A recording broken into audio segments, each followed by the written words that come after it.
today, let's jump into our first topic, which is the conception and the prenatal development. By the end of the lesson, the student should be able to design an informative and creative infographic to visually explain what happens during conception and prenatal development. Pregnancy is a dynamic process with both mother and fetus undergoing continuous changes. So from conception, where the sperm and egg fuse, prenatal development unfolds in distinct stages, which is the germinal period, the embryonic period, and of course, the fetal period. The germinal stage of human development begins with fertilization in the fallopian tube and ends with implantation in the uterus. So sa stage na to, present na yung genetic material from the both parents. Moving on in the embryonic stage, approximately 3 weeks post-fertilization, blood vessels begins to form the placenta. So dito na po nangyayari yung exchange ng nutrients and waste, hormones, and the antibodies between the mother and fetus. Moving on to fetal period, the fetus continues to grow and develop. So by the 3rd month, meron na tong clear body parts katulad ng genitals. Sa mga sumunod na weeks, nagsisimula na mag-form yung hair, nails, and yung teeth nila. So in 7 to 9 months, the baby gains weight and muscles that builds for their warmth. And nag-i-strengthen na rin yung lungs nila. So by 36 to 37 weeks, most organs begins to develop. And the baby continues to grow until 40 weeks, until pwede na sila ipanganak. Ayan, so dumako naman tayo sa prenatal brain development. So ang pagbuo ng utak ng sanggol sa sinapupunan ay nagsisimula sa ika-3 linggo ng pagbubuntis. Sa panahon ito, yung stem cell ay nagsisimulang maging iba't ibang uri ng selula ng utak. Sa simula, nabubuo ang tinatawag na neutral plate na nagiging neutral tube. Dito nagsisimula ang utak at spinal cord ng sanggol.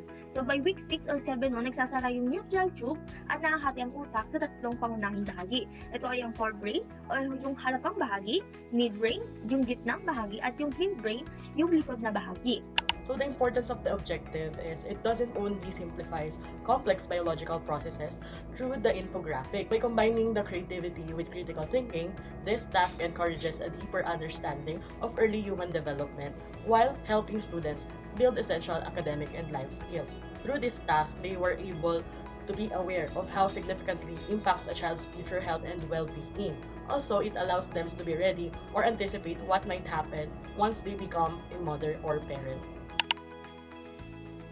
So para naman sa ating pangalawang topic, which is the birth process, our performance-based objective, by the end of the lesson, the student should be able to create an illustration or poster that show how to properly care for a newborn and the necessary preparation for childbirth. So para naman sa ating birth process, yung sign of approaching labor, yung mga palatandaan na malapit ng manganak. So we have here number 1, the bloody show, yung paglabas ng dugo na may kasamang mucus. So ito ay parang malapot na mucus na may kaunting dugo na lumalabas sa ari ng buntis. So nangyayari ito dahil lumalambot at bumubuka na ang cervix bilang paghahandaan sa panganganak. So para naman sa pangalawa, ang contraction o yung pagkirot o yung paninigas sa tiyan.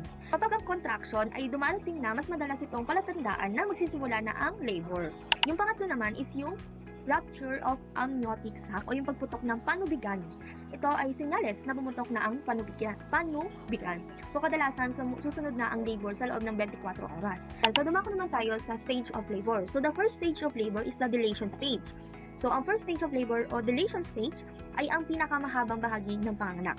Sa stage na ito, unti-unting bumubuka at numinipis ang cervix. So para makadaan ang sanggol palabas. So hanggang maging 10 cm ang bukas ng cervix, dito matatapos ang stage na ito.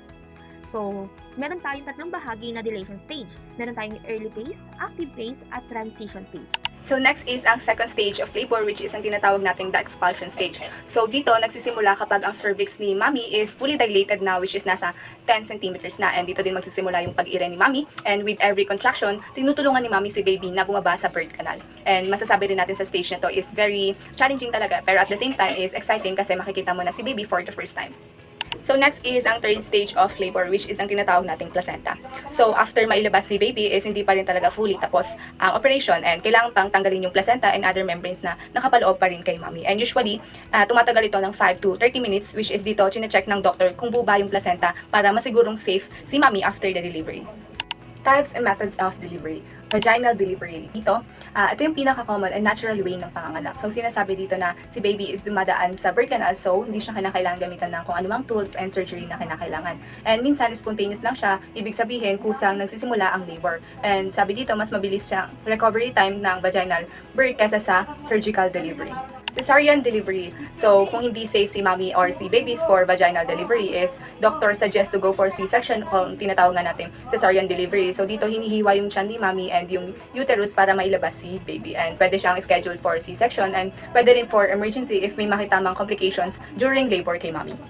Assisted delivery. So, dito minsan kailangan ng tulong para mailabas si baby sa birth canal ni mommy. So, gumagamit sila ng forceps o yung parang metal clamp or vacuum na idinidikit sa ulo ni baby para hilain siya gently palabas sa birth canal ni mommy. So, ito, ginagawa lang siya kapag may signs of distress ang baby o kaya hirap si mommy na i-push si baby. Induced labor naman, so kapag hindi pa nagsisimula ang labor and kinakailangan ng ilabas si baby, pwedeng reason ito is overdue na or may medical reason and yun nga, ini-induce na ang labor which is kinagamitan na siya ng gamot or medical procedure para simulan yung contractions. So controlled ito at ginagamit sa hospital under monitoring. Lastly is ang water birth. So si mommy is nasa loob ng water tubes and doon siya nagle-labor and minsan doon na rin siya nanganganak. And sabi nga dito is mas nakatutulong daw siya sa pain relief and usually is assisted ito by midwife or doctors and ginagawa ito sa birth centers or even at home lang. The importance of performance-based objective. This task encourages students to think critically about what essential items and steps are truly necessary for childbirth and newborn care. The activity promotes creativity and communication, allowing students to present health-related information clearly and attractively.